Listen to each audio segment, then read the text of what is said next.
दोस्तों एक छोटा सा लड़का, आप लोग यहां पर देखिए इस फोटोग्राफ के अंदर एक छोटा सा लड़का है जिसके और कई दोस्त इसके मजाक उड़ा रहे हैं। एक्चुअली में ईरान के अंदर अभी जो व्यक्ति है, सुप्रीम लीडर है खमेनी, ये जब 3 साल का था उस समय इसको इस्लामिक शिक्षा बहुत पसंद थी और जब ये 11 साल का हुआ उस समय ये मौलवी बन चुका था। और जब इसके दोस्त ये कहते कि यार अभी मौलवी की ये जो पोशाक है वो कैसे पहन ली है, जबकि दूसरे लड़के जो थे वो वेस्टर्न कल्चर को फॉलो करते थे, वो वहां पर जींस पहना करते थे। लेकिन खमेनी जो था, अयातुल्लाह खमेनी, ये 11 साल की उम्र के अंदर मौलवी बन चुका था। इतना जबरदस्त इसका इस्लाम के प्रति लगाव था। तो आप सोचकर देखिए कि एक बच्चा बचपन से ही इस ख्वाब को बुन रहा है कि मैं इस्लाम जो है उसको बहुत आगे लेकर जाऊंगा, और उसके बाद में उसने ऐसा किया भी। उसने परवाह नहीं की कि वेस्टर्न कल्चर्स जो हैं या वेस्टर्न जो कंट्रीज के लोग हैं वो उसका मजाक उड़ा रहे हैं। तो आज हम लोग बात करने वाले हैं कि आखिरकार इस्लामिक रिवॉल्यूशन, या हम लोग कहते हैं कि ईरानियन जो रिवॉल्यूशन है उसने इस्लामिक कंट्रीज से कैसे उसको सेपरेट कर दिया, कैसे आज ईरान जो था वो बैकफुट पर चला गया। पहले बहुत फॉरवर्ड था। देखिए मैं कुछ तस्वीरें आपको दिखाता हूं। आप देखेंगे कि इस लड़की ने यहां पर जीन्स पहनी हुई है, थोड़ा मॉडर्न ट्रेंड आपको दिखाई दे रहा है। कुछ लोग जो हैं, कुछ लड़कियां वो आपको हिजाब में भी दिखाई दे रही हैं। थोड़ा और पिक्चर्स के अंदर देखिए, चीजें क्लियर होंगी। इन पहनावों को देखकर आप लोग ये अज्यूम नहीं कर पाएंगे कि ये कोई इस्लामिक कंट्रीज के अंदर ये पहना जा रहा है। ऐसा लग रहा है कि कोई वेस्टर्न कंट्री है, कोई जर्मनी है या फ्रांस है, ब्रिटेन है, कनाडा है, अमेरिका है, वहां पर ये ड्रेसेस पहनी जा रही हैं। लेकिन ये गलतफहमी है। ये ईरान की जो महिलाएं हैं वो ऐसी ड्रेस पहन रही हैं। वहां के जो लोग हैं, आप देखेंगे कि किस तरीके से कल्चरल जो एक्टिविटीज हैं वो वेस्टर्न कल्चर से काफी मैच करती हैं। तो बिफोर एंड आफ्टर, मतलब पहले 1979 से पहले वेस्टर्न कल्चर काफी था वहां पर। अब बेसिकली ये जो व्यक्ति है, इस व्यक्ति ने 1941 से लेकर 1979 तक, ये मान के चलिए कि पूरे की पूरे वेस्टर्न कल्चर को एडॉप्ट कर लिया। रजा पहलवी इस व्यक्ति का नाम है। वेस्टर्न कंट्रीज ये चाहती थी कि जितने भी ऑयल फील्ड्स हैं ईरान के अंदर उनको इनडायरेक्टली कैप्चर करे, खासतौर पर अमेरिका और ब्रिटेन की मदद से उसने ऑयल की प्राइस को कंट्रोल करना शुरू किया। तो ईरान के अंदर जितने भी ऑयल फील्ड्स थे उनको ब्रिटेन कैप्चर करना चाहता था और साथ ही के अंदर ऑयल प्राइस को कंट्रोल करना चाहता था। अब उनके द्वारा 1941 के अंदर कुछ ऐसा किया गया, तख्ता पलट वहां पर किया गया, कू किया गया, और उन्होंने अपना ही एक पपेट जो है वहां पर बैठा दिया इस व्यक्ति के रूप में। और जैसे ये व्यक्ति वहां पर बैठता है तो जो कल्चर था, वेस्टर्न कल्चर, वो ईरान के अंदर आना शुरू हो गया, वो एडॉप्ट होना शुरू हो गया।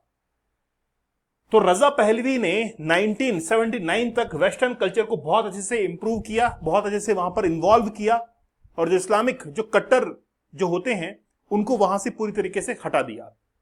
ये बात वो जो 11 साल का बच्चा है वो सोच रहा था अपने दिमाग के अंदर कि यार आखिरकार कैसे मैं इस्लामिक जो है हमारी कंट्री को बनाऊं। उसके बाद में जैसे रिवॉल्यूशन होता है 1979 के अंदर, उस समय रजा पहलवी की जितनी भी इमारतें वगैरह थी, जो भी नामो निशान था, सब कुछ मिटा दिया जाता है, क्योंकि एक बच्चा जो था वो अब बड़ा हो चुका था। खमेनी जो कि 11 साल के अंदर मौलवी बन चुका था। आप सोच सकते हैं कि इतना पहले से ही किस चीज के बारे में सपना देखना। दोस्तों आप लोग हमारे इस कोर्स के साथ में जरूर जुड़ना, बड़ा जबरदस्त कोर्स है। अगर आप लोग वाकई में इसके एडिक्शन के अंदर हैं तो आप लोग को एक बार जरूर ज्वाइन करना चाहिए और चैलेंज लेना जरूर हमको आना चाहिए। तो हम लोग आज जिस टॉपिक पर बात करने वाले हैं कि इस्लामिक जो रिवॉल्यूशन था 1979 के अंदर, उसने आइसोलेट कैसे कर दिया ईरान को फ्रॉम मुस्लिम वर्ल्ड। मतलब कहीं ना कहीं अपोजिट जो है वो आप लोग देखने को मिलेंगे। तो 1979 का जो रिवॉल्यूशन था वो बेस था किसके ऊपर, कि वेस्टर्न कल्चर को हटा दिया जाए और वहां पर इस्लामिक जो कल्चर है उसको अडॉप्ट कर लिया जाए पूरी तरीके से। और खमेनी ने इसको बहुत अच्छे से कहा। एक मैसेज उस समय बहुत जबरदस्त तरीके से स्प्रेड हुआ कि यूएसए जो है वो शैतान है, यूएसए शैतान है, और उसी शैतान ने हमारे ऊपर इस संस्कृति को, इस कल्चर को यहां पर थोप दिया है। तो जो पहले ईरान मॉडर्न हुआ करता था वही जो है वापस से कहां पर आ गया, ट्रेडिशनल अपने वे के अंदर आ गया। उसने वही चीजें वापस से अडॉप्ट कर ली, जो कि 1941 से पहले थी। ख़ामेनी ने ही यही चाहता था उस समय। तो ख़ामेनी जो था, आयतुल्लाह ख़ामेनी, उसने यही चाहा कि मैं ईरान के अंदर पूरी तरीके से जो इस्लाम है इसको यहां पर फैला दूंगा, और उसने यही किया। लेकिन ये जब ईरान के अंदर शासन कर रहा था, वहीं पर इराक के अंदर एक व्यक्ति और पनप रहा था, और वो था सद्दाम हुसैन। सद्दाम हुसैन एक ऐसा इंसान जिसको इमोशंस के नाम पर कुछ भी नहीं है। जिस समय फांसी दी गई उस समय भी वो हंस रहा था, कोर्ट के अंदर सजा सुनाई गई जिस समय, उस समय भी वो हंस रहा था और जज की बात नहीं सुन रहा था। तो सद्दाम हुसैन और ख़ामेनी जो थे वो दोनों पैरेलल थे। एक बार सद्दाम हुसैन ने जब अटैक किया, इराक ने ईरान के ऊपर अटैक किया, तो रेडियो के अंदर बॉम्ब छिपा दिया था, और जब रेडियो को ख़ामेनी सुन रहा था तो उस समय उस रेडियो के अंदर ब्लास्ट हुआ बड़ा जबरदस्त, और ख़ामेनी से बड़ा नाराज हुआ, यार ये क्या हुआ मेरे साथ, वो रेडियो मेरे तक पहुंचा कैसे। सद्दाम हुसैन जो था उसने कुवैत के ऊपर बहुत अच्छे से उसको कंट्रोल कर लिया था, कुवैत को बहुत अच्छे से कंट्रोल किया। और कुवैत के अंदर क्या था, तेल की कुएं थे, ऑयल फील्ड्स वहां पर थी, और ब्रिटेन ने इन्हीं ऑयल फील्ड्स को अपने कैप्चर जो है वो किया हुआ था। अब यहां पर ख़ामेनी, मतलब इराक और ईरान के बीच में बड़ा जबरदस्त जो है वो एक वॉर छिड़ गया, और वो आप लोगों को पता ही होगा। लेकिन हम लोग ये बात करने वाले हैं कि आखिरकार जो इस्लामिक कंट्रीज हैं उसने ईरान से क्यों नाता तोड़ लिया। आज आप देखेंगे कि सऊदी अरब जब बोलता है तो वो यूएसए के इन्फ्लुएंस के अंदर बोल रहा है। तो यहां पर सबसे पहला जो कॉन्फ्लिक्ट निकल कर आता है वो है शिया और सुन्नी का। तो पूरे वर्ल्ड के अंदर अगर हम लोग मेजोरिटी माने तो सुन्नी की मेजोरिटी आप लोग को मिलेगी इस्लाम के अंदर, और सुन्नी जो है वो 87 से 90% तक रफली जो है 1.7 बिलियन पीपल्स आपको अराउंड द वर्ल्ड देखने को मिलेंगे। फिर शिया जो देखने को मिलेंगे वो 10 से 13% हैं, और ये जो शिया हैं वो कहां पर है, वो है ईरान के अंदर। और बाकी जो इस्लामिक कंट्रीज हैं वहां पर मेजोरिटी आपको सुन्नी देखने को मिलेंगे। अब दोनों के जो ट्रेडिशंस हैं, जो इनके विचार हैं, व्यूज हैं, इसमें थोड़ा बहुत अंतर है। एक तो मोहम्मद साहब ने खुद ने किया है, और एक जो है उनके जो जवाई थे उन्होंने उस चीज को आगे स्प्रेड किया, उनकी शिक्षाओं को। तो जो मोहम्मद पैगंबर साहब के जो शिक्षाओं को मानने वाले थे वो मेनली शिया को फॉलो करने वाले, थोड़ा हार्ड उनका हुआ करता था। लेकिन थोड़ा सा अगर लिबरल हम लोग कहें तो सुन्नी को लेकर हम लोग कह सकते हैं कि थोड़ा सा लिबरल जो था ट्रेडिशन आने लगा, और अच्छे से अडॉप्ट कर लिया सुन्नी ने, तो इसलिए इनकी मेजोरिटी जो है वो ज्यादा बढ़ गई। अब शिया जो है वो ईरान के अंदर ज्यादा है।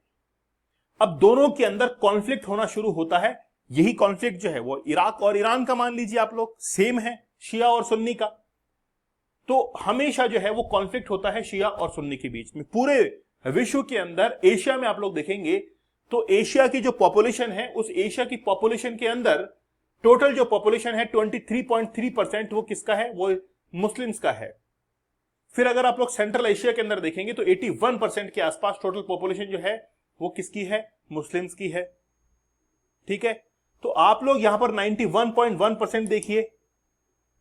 ये जो परसेंटेज आप लोग देख रहे हैं, जैसे अगर वर्ल्ड पॉपुलेशन के अंदर देखें तो एशिया के अंदर पूरे विश्व का जो मुस्लिम रहते हैं, पूरे विश्व के, उसमें से 66.7% जो है वो कहां पर है, एशिया के अंदर है। तो बात यह है कि आखिरकार वो जो कॉन्फ्लिक्ट था वो बहुत हद तक बढ़ता चला गया। अब थोड़ा सा मैं आपको कहानी को आगे बढ़ाता हूं। जैसे आप यमन का एग्जांपल सुनिए। यमन को हम लोग कहते हैं कि एक्सिस ऑफ रेजिस्टेंस है किसका, ईरान का। और यमन के अंदर हूती जो रेबल्स हैं वो किसके द्वारा यहां पर लाए गए हैं, ईरान के द्वारा। तो ईरान का जो IRGC है, रिवोल्यूशनरी गार्ड है, उनको रिवोल्यूशनरी गार्ड ने सपोर्ट किया हूतीस को यमन के अंदर। लेकिन अब बात यह थी कि ईरान जिस चीज को सपोर्ट कर रहा है उसी चीज को अपोज कौन कर रहा है, सऊदी अरब कर रहा है। इसलिए सऊदी अरेबिया ने क्या किया कि यमन के अंदर हूतीस को सपोर्ट ना करते हुए वहां की गवर्नमेंट को सपोर्ट किया। इसीलिए सऊदी अरब और ईरान के बीच में कॉन्फ्लिक्ट होना शुरू हो गया कि भाई हम तो यहां पर ये कर रहे हैं कि वेस्टर्न कल्चर को बाहर फेंक रहे हैं, लेकिन तुम तो यहां पर सपोर्ट कर रहे हो, इसलिए ये अलग हो गया। तो धीरे धीरे जैसे जैसे यमन के अंदर, यहां पर सीरिया के अंदर, यहां पर आपको देखेंगे पैलेस्टाइन के अंदर, गाजा स्ट्रिप पर हमास है, यहां पर हिजबुल्ला है, जैसे ईरान इनको सपोर्ट करता है और बाकी देश इस्लामिक कंट्रीज इनको अपोज करते, इसीलिए एक आइसोलेशन की कंडीशन क्रिएट हो गई between Iran and other Islamic countries. साथ ही के अंदर आप देखेंगे कि जो एक्सिस ऑफ रेजिस्टेंस जिसके अभी हम लोग बात कर रहे थे, एक्सिस ऑफ रेजिस्टेंस मेनली बनाया गया इजराइल को कंट्रोल करने के लिए, क्योंकि इजराइल एक ऐसा देश जो कि पहले अस्तित्व में था नहीं, बाद में धीरे धीरे उसने उस जमीन को ऑक्यूपाइड करना शुरू किया और 1967 के अंदर जैसे 6 डे वॉर इजराइल ने जीत लिया और सारे अरब कंट्रीज को हरा दिया, उसके बाद में उसका वर्चस्व जो था वो बढ़ गया। अब इजराइल को हरा कर दिखाओ। अब इजराइल जो था वो इनडायरेक्टली कंट्रोल हो रहा था वेस्टर्न कंट्रीज के द्वारा, और वेस्टर्न कंट्रीज ये चाहती थी, खासतौर पर अमेरिका, कि ईरान न्यूक्लियर वेपन्स नहीं बना पाए। लेकिन अमेरिका जो था उसने कई बार ट्रीटी की, 2016 के अंदर की, 17 के अंदर डोनाल्ड ट्रंप ने मनाया, लेकिन कुछ भी नहीं हुआ। इसलिए अब उन्होंने इजराइल का इस्तेमाल किया कि इजराइल जो है वो अटैक करेगा किसके ऊपर? ईरान के ऊपर। लेकिन ईरान इजराइल को रोकने के लिए अपने axis of resistance, Hezbollah, Houthis, Hamas, इनको जो है वो बना रहा है, सपोर्ट कर रहा है। अभी रिसेंट यानी कि एट प्रेजेंट अगर मैं आप लोगों को बताऊं, खमेनी जो है वो है कहां पर? खमेनी अभी कहां पर है? बंकर के अंदर है अभी। और डोनाल्ड ट्रंप ने कहा है कि वो चाहे कहीं पर भी छिपा हुआ हो, हमको पता है कहां पर है, तो जिस दिन हमको मारना होगा हम मार देंगे खमेनी को, ये कह दिया है ट्रंप ने। और मेरा ऐसा मानना है कि अगर ये विवाद थोड़ा लंबा चला, ईरान और इजराइल का कॉन्फ्लिक्ट लंबा चला, तो फिर क्या होगा? लंबे समय के अंदर चलने पर 1945 अपने आप को वापस दोहरा सकता है। अमेरिका तैयार है इस चीज के लिए, वो कभी भी जो है एटॉमिक बॉम्ब ईरान के ऊपर दाग कर ये साबित कर देगा कि देखो मैंने वापस से अपनी लीडरशिप जो है, सुप्रीम लीडरशिप, वो दिखा दी है।